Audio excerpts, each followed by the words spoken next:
My name is Daniel Hart, a journalist always chasing the next big story. When I first heard about the Festival of Souls, it was from a cryptic email sent by an anonymous source. It spoke of a small, isolated town called Ravenswood, which hosted an annual festival that drew curious visitors from far and wide. The festival was shrouded in mystery and whispers of dark rituals. Naturally, my curiosity was piqued. Ravenswood wasn't on any map, and getting there was a journey in itself. The roads grew narrower and the woods thicker as I drove further into the heart of nowhere. It was dusk by the time I arrived, the sky painted in eerie shades of orange and purple, casting long, sinister shadows over the town. The townspeople were strangely welcoming. Too welcoming, if you ask me. Their smiles were wide, their eyes a bit too bright. It felt as if they were expecting me. I checked into the only inn in town, a creaky old building that looked as if it had seen better days, centuries ago. The innkeeper, a gaunt man named Tobias, handed me a brass key without saying a word. His gaze lingered on me, a cold smile playing on his lips. "Enjoy your stay," he finally said, his voice a dry rasp. I made my way to my room, my footsteps echoing in the empty hallway. The room was small and smelled of mildew. As I unpacked, I couldn't shake the feeling of being watched. I shrugged it off and decided to explore the town before the festival began. Ravenswood was a quaint, picturesque place during the day, but as night fell, a palpable tension gripped the air. The townsfolk began to gather in the town square, where a large, ancient-looking stage had been erected. Torches lined the streets, their flickering flames casting eerie, dancing shadows. I mingled with the crowd, my notebook and camera ready. The festival started innocuously enough, with traditional music and dances. But there was an underlying sense of foreboding. I could see it in the way the townspeople moved, as if they were puppets controlled by unseen strings. As the night wore on, the festivities took a darker turn. The music grew louder, more discordant. The dances became frantic, almost desperate. I felt a chill run down my spine as I noticed something odd. There were no other visitors. I was the only outsider. My instincts screamed at me to leave, but the story, the truth, kept me rooted in place. Around midnight, the music stopped abruptly. The townsfolk gathered around the stage, their faces masks of anticipation. The mayor, a tall, imposing figure, stepped forward. He held a large, ornate book in his hands. "Welcome, friends, to the Festival of Souls," he began, his voice booming across the square. "Tonight, we honor our ancestors and the spirits that protect our town." The crowd murmured in agreement. I inched closer, my camera capturing every detail. The mayor opened the book and began to chant in a language I didn't recognize. The air grew thick, oppressive. I struggled to breathe, my heart pounding in my chest. Suddenly, a blood-curdling scream pierced the night. I whipped around to see a woman being dragged onto the stage by two burly men.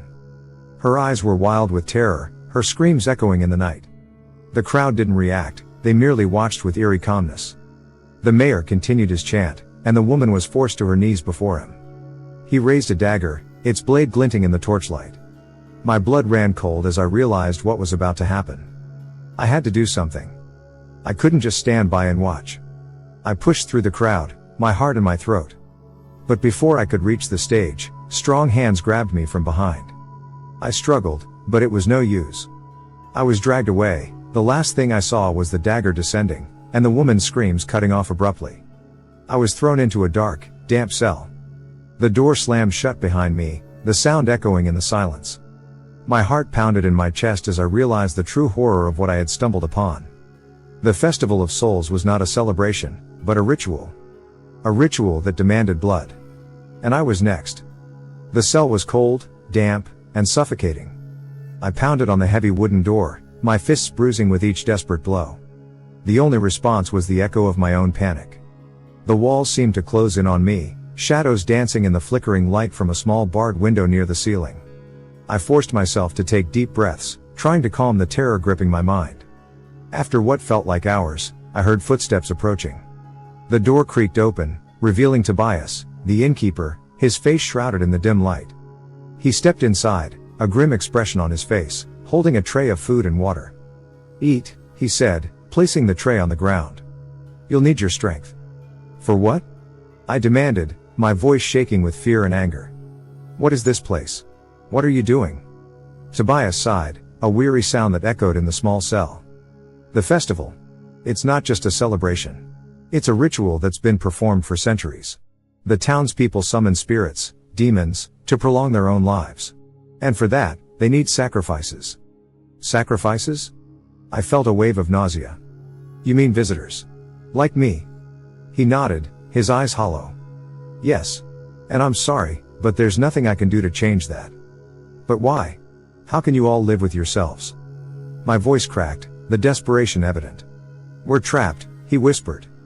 Bound by blood and tradition. To defy the ritual means death for all of us. I wish there was another way. Before I could respond, the door slammed shut, and I was alone again. I couldn't accept it. There had to be a way out. I paced the cell, my mind racing.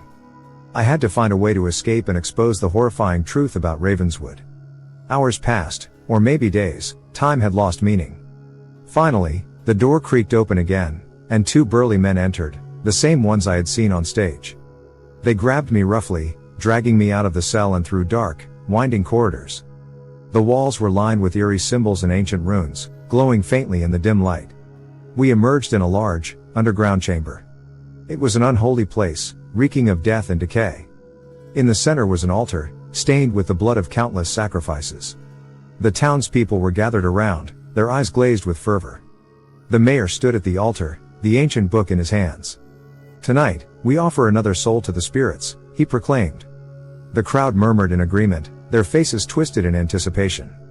I struggled against my captors, but they held me fast, forcing me to my knees before the altar. The mayor began to chant, the words echoing ominously. The air grew thick, and a cold wind swept through the chamber, carrying with it whispers of the damned. As the chant grew louder, the ground beneath the altar began to crack. Dark, shadowy figures emerged, their forms twisted and grotesque. I felt their icy fingers brush against my skin, pulling at my soul. The terror was overwhelming, my heart pounding in my chest. Suddenly, a scream shattered the ritual. The shadows recoiled, and the chanting stopped. I looked up to see a woman, her face pale and eyes wide with fear, rushing into the chamber.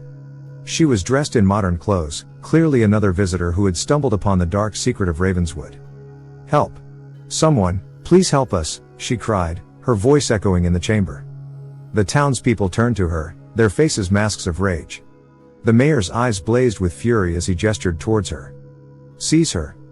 Chaos erupted.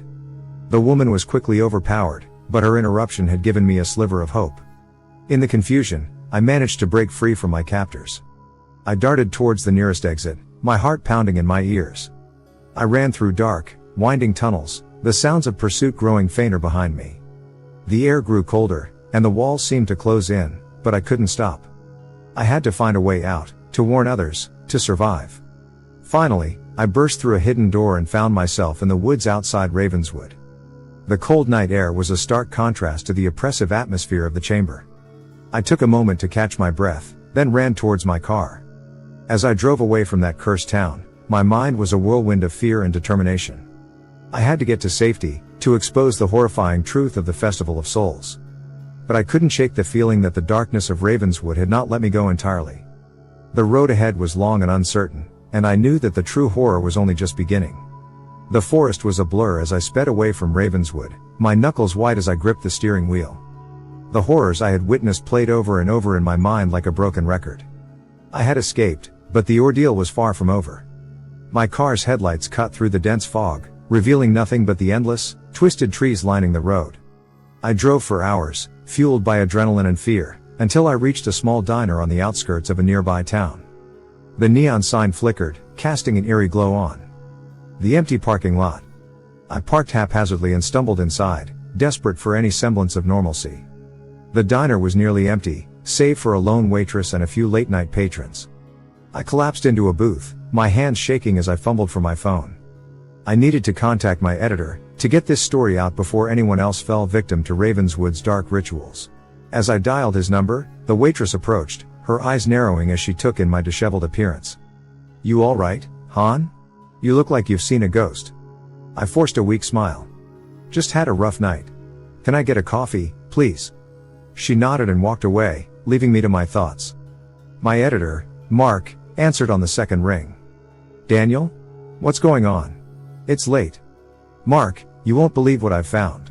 There's this town, Ravenswood, it's not on any map. They have a festival, but it's not what it seems. They're sacrificing visitors to summon spirits, to prolong their lives. There was a pause on the other end of the line. Are you serious? This sounds like something out of a horror movie. I know, but it's real. I have proof. Photos, recordings, I'm lucky to be alive. Mark sighed. All right, get back here as soon as you can. We need to verify everything, but if it's true, this could be huge. I hung up, feeling a flicker of hope. Maybe, just maybe, I could expose Ravenswood and save others from its clutches. The waitress returned with my coffee, her expression softening as she set the cup down. Anything else I can get you? No, thank you. This is fine. I took a sip, the hot liquid burning my throat but grounding me in reality. As I sat there, gathering my thoughts, the doorbell jingled, signaling a new arrival. I glanced up and felt my heart drop into my stomach. Tobias, the innkeeper, stood in the doorway, his eyes scanning the room until they landed on me. His cold smile returned, sending a shiver down my spine. I bolted from the booth, knocking over my coffee in the process. Tobias moved with surprising speed, blocking my path to the exit. Leaving so soon, Daniel? The festival isn't over yet. Get away from me. I shouted, drawing the attention of the other patrons. But they seemed indifferent, their faces blank and emotionless. My mind raced as I realized the truth. Ravenswood's influence reached farther than I had imagined. Tobias grabbed my arm, his grip like iron. Come quietly, and I promise your suffering will be brief. I struggled, but it was no use. He was too strong. Just as I was about to give in, a flash of movement caught my eye. The woman from the underground chamber, the one who had interrupted the ritual, appeared behind Tobias, wielding a heavy frying pan. With a swift, brutal swing, she struck him on the back of the head. Tobias crumpled to the floor, unconscious. The woman grabbed my hand, pulling me towards the door. Come on, we have to go now. We burst out of the diner and into the night. My car was still parked outside, and we quickly climbed in.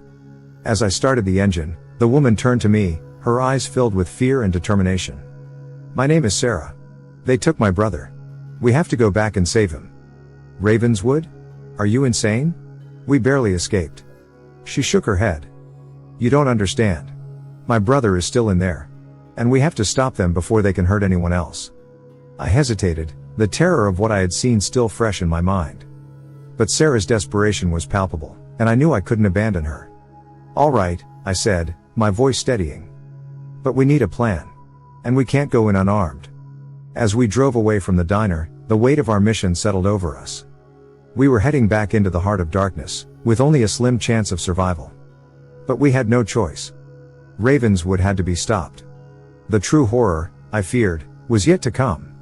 The road back to Ravenswood seemed even more foreboding in the early hours of the morning. The moon had vanished, leaving only the pale light of dawn to pierce through the dense fog. Sarah sat in the passenger seat, her eyes focused ahead, her jaw set in determination. We need weapons, I said, breaking the silence. And a way to disrupt the ritual. Sarah nodded. There's an old cabin about a mile from here. It belonged to my grandparents. They were hunters. There should be some guns and other supplies. I followed her directions, turning onto a narrow dirt path that wound through the woods. The cabin appeared through the trees, a dilapidated structure that had clearly seen better days. We parked the car and cautiously approached the door, which creaked open with a single push. Inside, the air was thick with dust and the smell of decay. Sarah led me to a back room where an old, wooden chest lay against the wall. She opened it to reveal a small arsenal of hunting rifles, shotguns, and a collection of knives. We armed ourselves, checking the weapons to make sure they were in working order. What's the plan? I asked as I loaded a shotgun. Sarah's face was grim. We go back into Ravenswood, find my brother, and free any other captives. We need to destroy the altar. It's the source of their power. Without it, the ritual can't be completed. My heart pounded at the thought of returning to that cursed town, but I knew there was no turning back. We gathered our supplies, including a few homemade explosives Sarah found in a hidden compartment beneath the floorboards. With everything ready, we headed back to the car. The drive to Ravenswood was silent, each of us lost in our thoughts. The town loomed ahead, its eerie tranquility a stark contrast to the horrors it concealed. We parked on the outskirts and approached on foot, sticking to the shadows. As we neared the town square, The first rays of sunlight began to creep over the horizon. The townspeople were already gathering, their faces devoid of the welcoming smiles I had seen on my first visit. Their expressions were blank, almost robotic, as if they were under a spell. We hid behind a row of old, abandoned buildings, watching as the mayor took his place on the stage. He began to chant, his voice rising and falling in that same ancient, guttural language.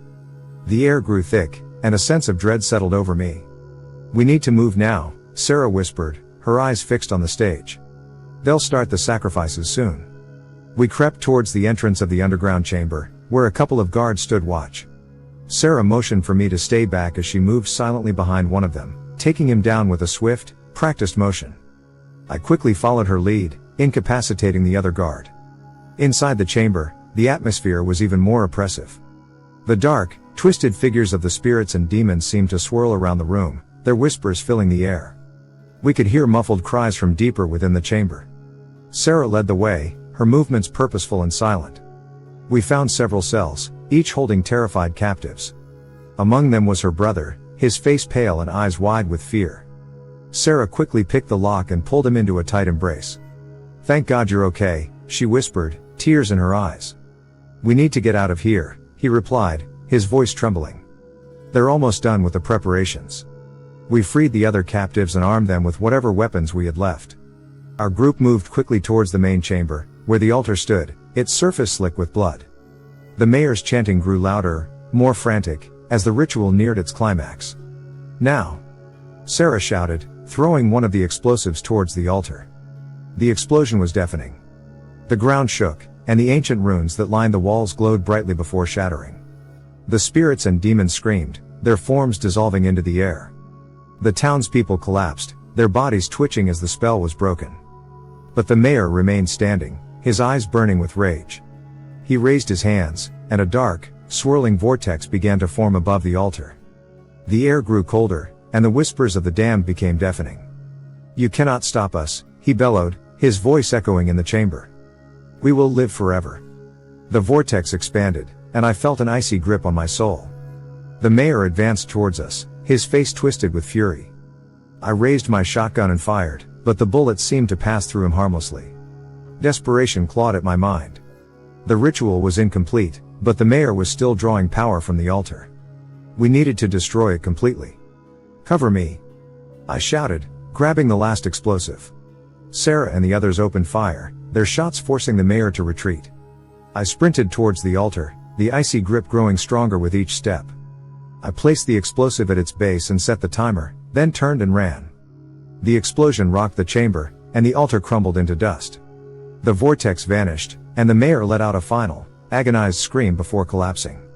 Silence fell over the chamber. The spirits and demons were gone, their whispers fading into nothingness. The townspeople lay unconscious, their bodies slowly stirring as they woke from the spell. We had done it. Ravenswood's dark ritual was broken. But as we made our way out of the chamber, I couldn't shake the feeling that something was still watching us. The true horror, I feared, was not over yet. We didn't stop until we reached the nearest town. Exhaustion weighed us down, but the adrenaline kept us moving. Sarah and I found a small motel, the kind that looks like it hasn't changed in decades. It was far from luxurious, but it was a refuge from the horrors we had left behind. We rented 2 rooms, and after ensuring everyone was settled, Sarah and I met outside to discuss our next steps. The night air was cool, a welcome change from the oppressive atmosphere of Ravenswood. "Do you think it's really over?" I asked, my voice barely above a whisper. Sarah shook her head, her eyes reflecting the same uncertainty I felt. "No. I don't." Tobias's words. "The darkness will always find us. We've only bought ourselves some time. We need to figure out what we're dealing with," I said, pulling out my laptop. "There has to be more information about Ravenswood's history, the rituals, something that can help us end this for good." We sat on the curb, the dim light from a nearby street lamp illuminating the screen. As I typed, a sense of dread settled over me. We were delving into something far darker than I had ever encountered. The internet was a labyrinth of myths and legends, but after hours of searching, I stumbled upon a name that sent a chill down my spine: the Order of the Eternal Night. The Order was an ancient cult rumored to have existed for centuries, practicing dark rituals to summon and control demonic entities. Ravenswood, it seemed, was one of their strongholds. The more I read, the clearer it became that the Festival of Souls was just one of many rituals designed to strengthen their power and prolong their lives. "This is it," I said, showing Sarah the screen. "The Order of the Eternal Night. They've been doing this for centuries. Ravenswood is just one of their many sites. If we want to stop this, we need to find their leaders and put an end to their rituals." Sarah's face hardened with determination. "Then that's what we'll do. But we can't do it alone. We need help." The next few days were a blur of planning and preparation. We contacted my editor, Mark, and explained the situation. He was skeptical at first, but the evidence we presented convinced him to provide the resources we needed. We also reached out to a few trusted friends and colleagues, forming a small team dedicated to uncovering and stopping the Order. As we delved deeper, we discovered that the Order's influence extended far beyond Ravenswood. They had strongholds in several remote locations, each one protected by layers of secrecy and guarded by their loyal followers. The task ahead seemed insurmountable, but we knew we had to try. Our first target was a secluded mansion in the mountains, rumored to be the home of one of the Order's leaders. We arrived under the cover of night, armed with weapons and the knowledge that we were up against something far more dangerous than we could imagine. The mansion was a towering structure, its Gothic architecture looming against the dark sky. We approached cautiously, our footsteps muffled by the thick carpet of pine needles. The air was heavy with the scent of decay and something far more sinister.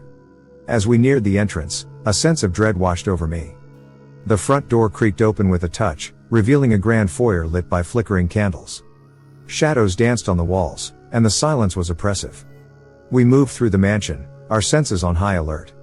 Every creak of the floorboards, every whisper of the wind sent shivers down my spine. The rooms were filled with relics of the past, dark artifacts that seemed to pulse with malevolent energy. In the center of the mansion, we found a large, circular room. An altar stood in the middle, similar to the one in Ravenswood but far more elaborate. Ancient symbols were carved into the stone, and the air was thick with the smell of blood and incense. "We need to destroy this," Sarah whispered, her eyes scanning the room. We planted explosives around the altar, careful not to disturb the artifacts. As we set the charges, a low, rumbling chant filled the air. Shadows began to coalesce around us, taking on twisted, humanoid forms. "Get ready," I said, my heart pounding. The shadows lunged at us, their movements quick and fluid. We fought back, our weapons barely making a dent in their ethereal forms. Just as it seemed we would be overwhelmed, Sarah triggered the explosives. The room was engulfed in flames, the force of the explosion throwing us to the ground. The shadows screamed, their forms disintegrating in the intense heat. The altar cracked and crumbled, the ancient symbols burning away. As the smoke cleared, we stood in the ruins of the mansion, our bodies bruised and battered but alive. The Order of the Eternal Night had lost one of their strongholds, but the battle was far from over. We knew that our actions would not go unnoticed. The Order would come for us, seeking vengeance for their fallen leader and destroyed altar. But we were ready. We would continue to hunt them, to destroy their rituals and uncover their secrets. The road ahead was long and dangerous, but we were determined to see it through. The true horror of the Festival of Souls was still unfolding, and we were the only ones who could stop it. The road to our final destination was fraught with danger and uncertainty. After the destruction of the temple, we had uncovered a pattern in the Order's strongholds. Each location was a node in a vast, dark web, but there was one place that stood out, an ancient monastery hidden deep in the mountains, said to be the birthplace of the Order of the Eternal Night. It took us weeks to prepare. We gathered intelligence, armed ourselves with the best weapons we could find, and forged alliances with others who had suffered at the hands of the Order. The journey to the monastery was treacherous, winding through steep, rocky terrain and dense, misty forests. The closer we got, the more palpable the sense of dread became. We reached the monastery at dusk. It was an imposing structure, its stone walls covered in centuries of moss and ivy. Dark clouds gathered overhead, and a cold wind howled through the mountain passes.